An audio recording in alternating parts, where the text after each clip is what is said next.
আমাদের দেশের সবচেয়ে বড় সমস্যাগুলোর ভিতরে হলো যে আমরা কর্মক্ষেত্রে আমাদের সঠিক মূল্যায়নটা পাই না। আজকে অনেকগুলো 35-এর উপরে টেলিভিশন চ্যানেলস আছে, এখানে শত শত আমাদের মেকআপ আর্টিস্ট ভাই ও বোনেরা আছেন, ওনারা সঠিকভাবে ওনাদের মূল্যায়নটা পাচ্ছেন কিনা এটা অত্যন্ত গুরুত্বপূর্ণ। মিনিমাম ওয়েজ বলতে আমাদের কোনো স্টেটাস নাই। সো কোনো জায়গায় আমরা যে কোনো ধরনের স্কিল্ড, মেকআপ ইজ অনেক অনেক বড় একটা স্কিল। আমি বিদেশের মাটিতেও দেখেছি, টেলিভিশন চ্যানেল বলেন বা মুভি সেটে বলেন, যারা মেকআপ করেন তাদের আসলে উপার্জনের অবস্থান খুব ভালো। আমাদের দেশে সেম জিনিসটা না।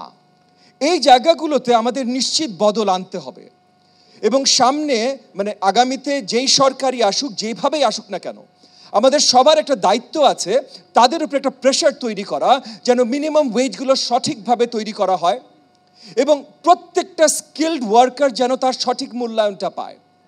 এবং এই কারণে আপনার টেলিভিশন মেকআপ আর্টিস্ট অ্যাসোসিয়েশনের মতো ইন্টারেস্ট গ্রুপস, প্রেশার গ্রুপস, এই গ্রুপগুলোর প্রয়োজন আছে। আমি জানি আজকাল প্রেশার গ্রুপ নিয়ে কথা হয় যে রাস্তায় মব হয়ে যায়। না না না, এইগুলো আপনারা হলো প্রপার ইন্টারেস্ট গ্রুপস, যেই জায়গা থেকে প্রপার কোনো একটা ইন্টারেস্ট বা একটা গ্রুপের জন্য আপনারা আওয়াজ তুলবেন।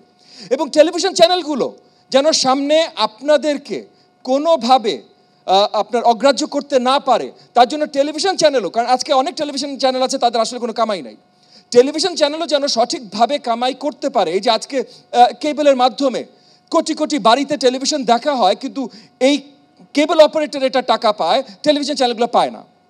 সো এই জায়গাতেও আমরা আগামী সরকারের মাধ্যমে বদল আনতে চাই, যেন টেলিভিশন চ্যানেলগুলো তাদের যেটা প্রাপ্য সেটা যেন জনগণের কাছ থেকে পেতে পারে, কাস্টমারদের কাছ থেকে পেতে পারে, এবং তারা যদি একবার পায় তারপর কোনোভাবে যেন মেকআপ আর্টিস্টদের তারা করতে না পারে। সো এই জায়গা থেকে আমরা আপনাদের সাথে আছি।